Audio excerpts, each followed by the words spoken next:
Эгер сиз чыркыраган чындыкты, жүрөккө жакын эмоцияны уккуңуз келсе, биздин модераторго жазылыңыз. Мына эрте менен saat 4'ten beri mana tacikler bizim Kırgızlarda atkılap. Mana bizim Kırgızlar mana yerde bir çasımız var. MVD. MVD'ni saat 4'te tacikler çastan kovup çıktı. MVD'ni atkılasa bizden prikaz yok. Hiç kanday karşılık korsat almay. Bari kaçıp çıkan. Hazır mana Kırgız'ın nemesinde turabız. Çekerasıda. Bizden Kırgız'ın trassasından ötüp atkan maşinelerdi tacikler atıp atat. Bizden hiç kanday atvet yok. Bizden vayenliler eldi tosat. Barıp zabarlarının asты oturat pograniçnikler. Tura albaydı. Oşa yaşım turganдар tartıp koy. Siz mına жерден көрсөтүп койсоңуз, мына кайсыл жер астында турат, каяка кимге карашты? Ошол турган мечит Кыргыздын мечити. Ошо мечитти азыр тажиктер алып алган. Эч ким бара албай атат ошо мечитке. Даже ел эмес военный бара албай атат. Ошого бизден эч бир мамлекеттен бир чоң келип, же губернатор келип, бизден кабар алган жок. Biz hazır bala çakağızdı barını Batkenge ar yerlerge jaylap koyup mana biz gözümüzün ayla turabız. Bizge hiç yardım yok. Bizden vayenliler tölke bizdin eldi gana artka süröt Tacik'e barbağıla dep. Ha Tacikler Kırgız'ın жерге bas öyle girip gelip atat. Bizden vayenliler dağın atpay atat. Eli yüz dağın atpay talar. Vayenliye atıp atat, el dağın atıp atat. Ona bas öyle girip gelip atat. Şonu bir emelege jetkirsеңиздер, çoңдорго biz suranat elek. Prikazды bersin, bolmasa prikazды bersin. Elge оружияны bersin, el atıp kirsin. El tosmasın. Şul bizdin ememiz. Ошону айтып койсоңуз, наркы мечиттин нарагы жагы. Мечиттин нарак жагы да Кыргыз. Жолда Кыргыз, мечиттин берак жагы да Кыргыз. Күн чыгышы. Тажиктер, күн чыгышы тажиктер да. Ошон үчүн азыр алар үйлөрүнүн немесиге чердактарга чыгып алгандан аткылап атат. Биздикилерге уруксат жок экен, биздикилер мына биздин жаныбызда турат, бизди өткөзбөйчү. Эгерде булар болбогондо биз өзүбүз защита кылып, азыр биз действие кылып барсак, биз виноват болуп калабыз да. Булар бизди камайт. Анткени бизден 4 бала уже камалган, 7 аял сурак берип араң чыкты. 2 жигит анын ичинде 9'u 180 миңден штраф салып, кийин да артка кайтарышкан. 4 баланын 9 ай кармаган. Ошон үчүн азыр биз баргандан балдардын кебири коркот, чынын айткандачы. Бу Жеңиш Разаковдун убагында балдардын суу жүрөк кылып койгонда кебирин. Бардык эмес эми? Кебирөө коркушат. Бул окуя мурдатан эле болуп келе, 70-жылдардан бери башталган, дайыма болот. Эң акыркысы бул где-то 1 жума, 2 жума мурда мына Головной деп коебуз, суудун башы. Ошол жерден башталганда биздикилер жылда ремонт кылат да. Майдан апрель, май суу берилбейт бизгечи. Биз суу ичпейбиз. Тажиктерге кетет. Ошондон ремонт кылат. Бул ремонтко барганда тажиктер ремонт кылдырбай койгон. Андан кийин кечээ мурда күнү столболорго эме коюшкан видео камера. Стичка кече ошондон башталгандагын бүгүн түндөсү булар бияктан даярданып туруп элди аткылаган. Түндөсү мына айылдагы адамдар уктабай, жаш балдар менен аялдар, кыздар качып чыккан. Жалаң эркектер калган азыр бул жерде. Барды көчүп кетти уже. Бирөө Баткенге кетти, бирөө Бучонго, тааныштары качы. Анткени алар өзүнүн балдардан коркот. Азыр биз келип туруп, келсиндер, качанга чейин бизди тосуп турасыңар. Эгерде бийликтин колунан келбесе, биздин жоокерлердин колунан келбесе, биз өзүбүз даярбыз. Өлүмгө барыш үчүн да даярбыз. Биз тажиктерден коркпойбуз. Элибизди сактап калышка күчүбүз жетет. Биз аларга басып барбайбыз. Но бизге кыянатчылык кылган убакта биз жөн турбайбыз да. Бул мына бул жерде уже закипать болуп калганда күйүп кетебиз. Өзүбүздүн жерибизде туруп, жолдон өтө албасак. Мисалы үчүн азыр биздин бир жаранды айылдын чекесинен чектеп коебуз, ушу көк таштын эле чекесинен. Эме Нижний Новгороддо камап койду. Анткени ал тажиктерге каршы чыккан. Алар международный розыскка беріп қойған екен, 21 адамдың списогі бар. Аны ішінде ушул жерде тұрғандар бар, мен бармын. Мен азыр Россияға барсам, же башқа жаққа барсам қамаламын. Біздің биліктегілер ноль внимания. Біз қамалабызбы, қамалбайбызбы, аларға бәрі бір. Елге күйбейді. Азыр бір ғана Ташиев менен Садыр Жапаров екеуі чуркап жүреді. Екеуінің қолынан не келеді? Біз поддержка қыла албасақ, башқалар жардам бере албаса, коррупцияға малынғандар, аларды жоқ қылыш керек. Алардың жұмысы ошол. Ептеп Садыр Жапаров мен Ташиевті жоқ қылса, қайрадағы мұрдағы билікті алып келіп алса. Жерді сата берселер. Сіздер айтсаңыздар, ушул негизи чыр-чатак болуш үчүн кандай чечиш керек? Негизи чечил жолдору барбы? Бар, эмне үчүн жок экен? Эмне үчүн жок? Кандай аракеттер жасаш керек? Полный тажиктерге өткөн, тажик биринчи очередде тажиктерге өтүп аткан машиналарды токтотуш керек. Анын ичинде фураларда Кытайдан келген груз бар, башка жактан келген груз бар, Россиядан келген груз бар, бардыгы бизден өтөт. ГСМди биздин коррупционерлер өзү жеткизип берип атат Тажикстанга. Полный токтотуш керек. Эми, конечно, тияктан сууду болобуз, бияктан бууйбуз сууду. Биздин лейлекте туугандар бар, аларда кыйналат. Бул убактачы сууду буuса. Бирок ошого барышыбыз керек бизде. Анан эң негизгиси пока туризм дейбизби, эмне дейбиз, границага ошону кылмайынча бул токтобойт. Качан туризмди тартабыз, уурулук да токтойт, коррупция да токтойт. Анан бириге бир кириш. Попробуй колючкадан өтүп көрсүн. Өтө албайттар. Азыр эч граница жок да бул жердечи. Мисалы үчүн мына бул жерде шахматный үйлөр. Көчөнүн ар жагы тажик болсо, биягы кыргыз, биягы кыргыз болсо, биягы тажик. Мына биягы где-то 1 километрге чейин алда ошондой. Анан тияка барганда уже мынандай болуп кетет. Үйлөрчү. Портучка Тажикстанга. Ошон үчүн качан колючканы коебуз, керек болсо биз жолдун ортосунан тартып койсо да макулбуз. Жүрбөй ам коебуз бул жолдончу. Ошондо бир жаңсыл болот да. Эгерде тажиктер мисалы үчүн колючкадан өтсө колго түшөт. Азыр эмне свободно жүрүшөт. Мынандай тополоңдо бизге бир жаң келген жок. Мына аларды жөнөттү, команда бердим. Буларга мен эч нерсе дей албайм. Буларга команда берилген. Элди тососуңар, тажиктер атып койбосун, тынчтык болсун. Мына азыр жокерлердин бирөө айтты, согуш чыгып кетти. Согуш давно чыгып кеткен бизде. Бизде давно акырында согуш болуп келешат. Бул бир күнү барып туруп жарылат. Баягы адамга чыккан сыздоок деп коебуз го. Жарылат го. Бир күн ошондо жарылат, кеч болуп калат. Кеч болот. Анда адамдын өлүмү көп болуп кетет. Ошон үчүн алдын албаса, мына түндөс 2-3 күндөн бери тиякта болду. Бүгүн 4төн бери саат 9-10 болуп калдыбы? 10 болду.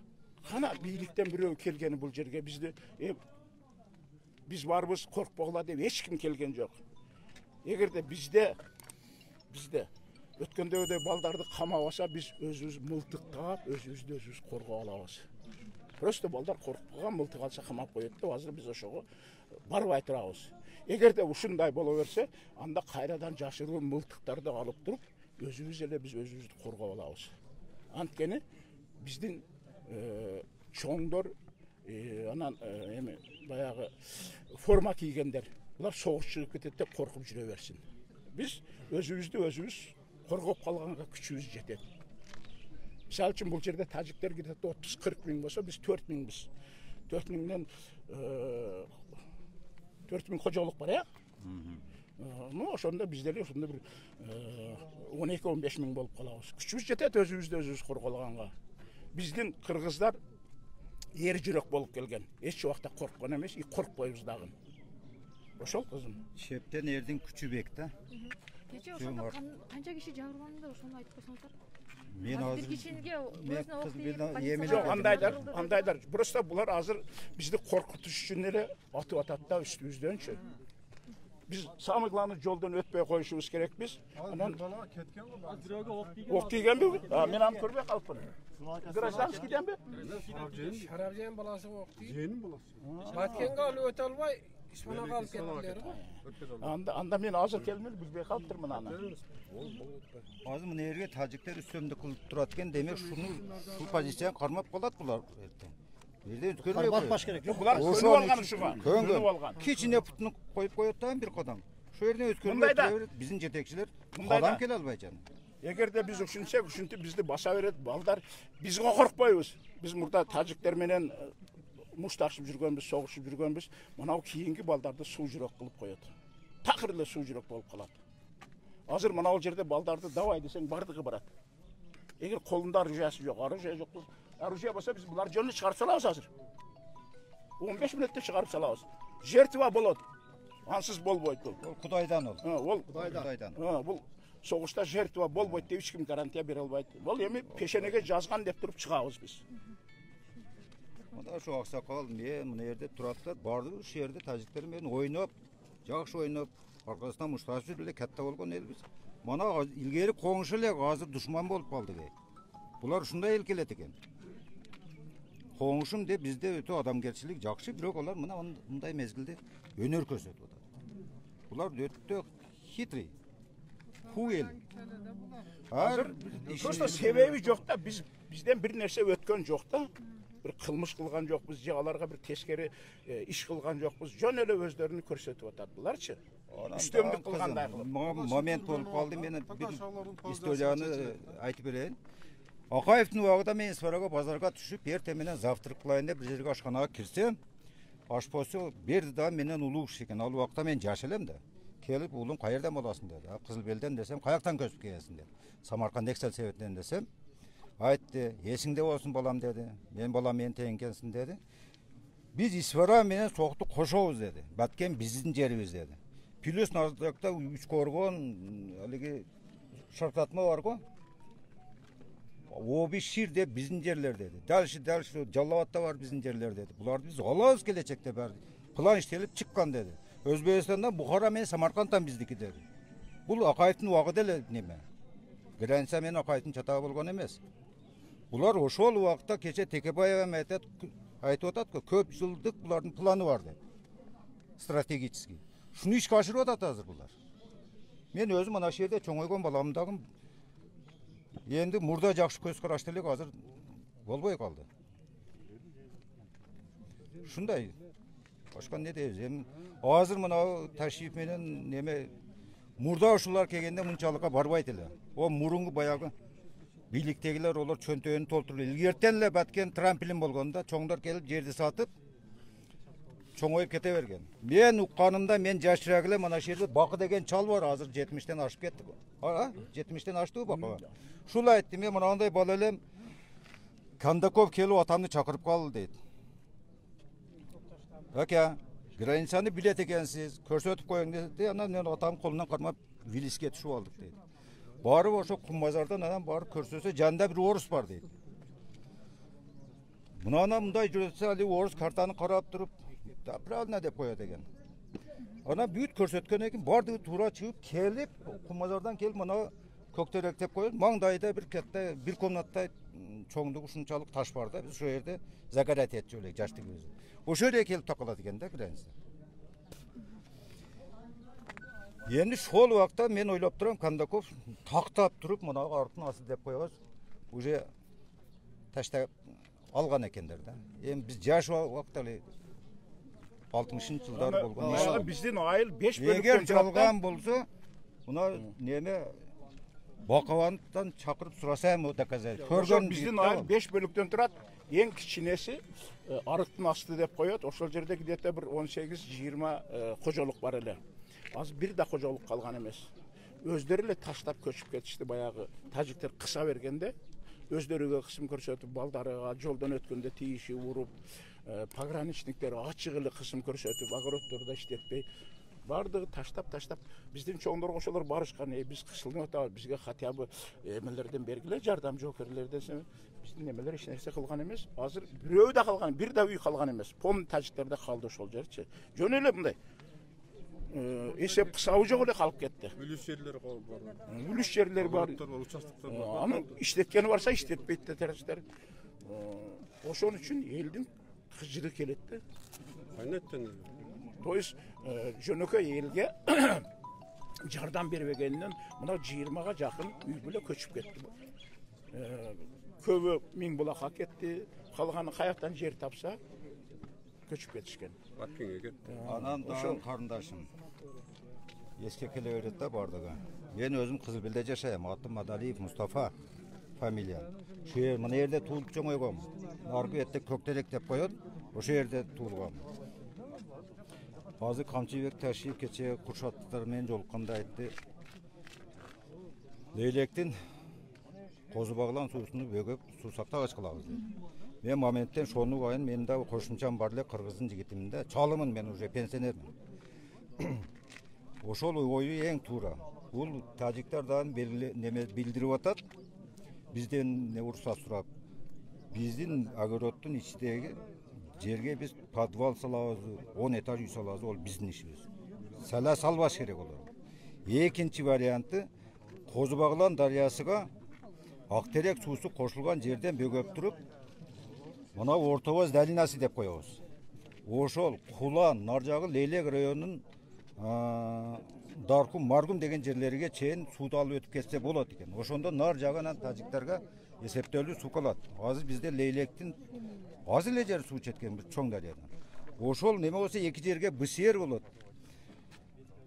15 000 гектар жер жоқ дегенде ачылат экен. Эки райондун ортосунда бир район пайда болуп калат.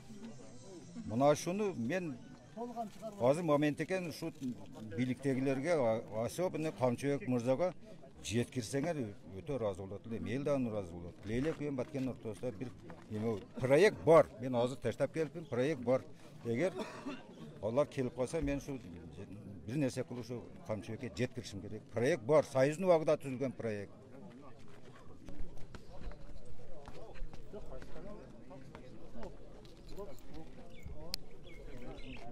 Сөйлеспе. Жетіп қалар ексің бе? Жоқ. Байке төсекірді сөйлейіндейді. Аты жөнім Бекболот Нажмединов. Негізілі ушул акыркы убактарда тажиктардын жүргүзүп аткан агрессивный политикасы кыргыздардын жаныга жетти бар го. Тойгуздун майырдан ашырды биле. Каалаганда биле өзүбүздүн жарандарыбызды алып кирип алып урдап, уртокмокко салат. Бу жерде үйүбүздү адамдардын үйүн күйгүзүп салды. Кемпирдин үйүн күйгүзүп салган билесиң. Анын баласын ошол жерде тажиктарга каршылык көрсөткөн үчүн Москвада кармап атат. Бу тажиктардын акыркы мына агрессивный политикасы бар го, кыргыздар тойгузду бар го. Ашып кетти, эл уже чыдабай калды. Же элге уруксат бериш керек. Өзү чечебиз. Же барып туруп переговорго барыш керек. Же алмашуу менен чечиш керек да, уже эл чыдабайт уже, мындан ары чыдабайт. Бул одним словом бул издевательство кыргызского народа болуп атат. Түшүнүш керек ошону. Не коркобуз болгон тажиктар бизге окшогон ата бабабыз эле буларды душанбеге чейин кууп жүргөнбүз бар го. Биз кыргыз корко турган эл эмес биринчиден. Тытышыбыз керек булардычы.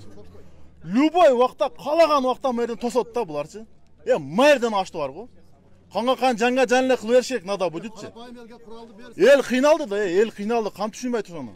Эл тойду бар го. Мэрдегилер уже Баткенге барып келе берип чын эле могу аксакал айтмакчы балдары уже кичине чочулай турган болуп калды да.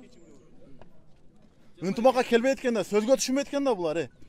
Вообще сөзгө түшүнбөйт экен да. Мына болгону Улукбек Мариповдун сөзүнүн аркасынан бул силердин премьер-министриңер айтып атпайбы биздики экен деп атат. Буга чейин кыргыздар өзүздүкүлөр эле тазалап жүргөн ал каналды. Өзүбүздүн ооз тазалап жүргөн, эл чыгып тазалап жүргөн. Кыргызстанда экинчи орунда турган адам, экинчи политикалык экинчи местодагы адам ушинтип ошолордуку экен, к сожалению деген айынан ушул тополоң чыгып отурат.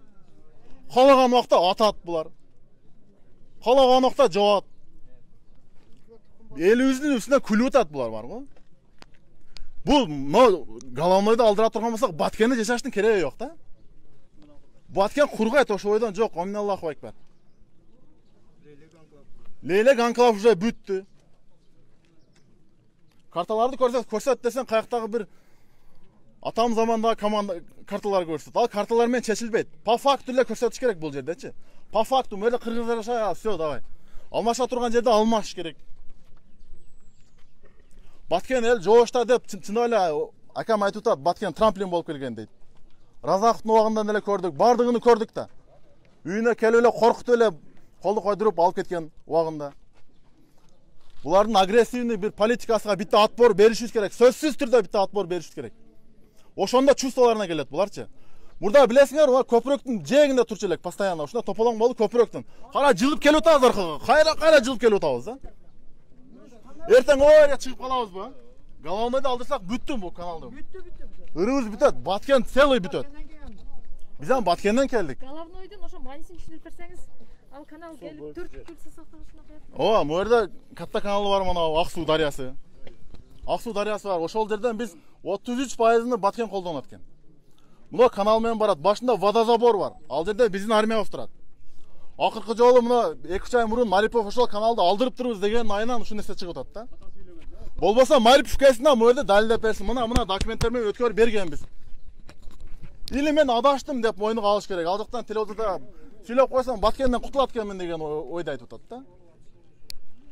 Туура эмес сүйлөгөн позициясы же помощниктеринин туура эмес берген маалыматы. Я, скорее всего, булар талашканга жараша, значит, по факту эле айтыптыр да ал делечи. Эл менен келип жолугушсун ушул Марипов ушул жерге. Көргөн эмес даже бул жерде бар го. Кичине элге добро бериңиздер, болду. Же бир кыр көрсөтөлү ошолоргочу. Түшүнбөйт алар. Biz birinciden onun emeden birinci çılalayım olacak. Biz o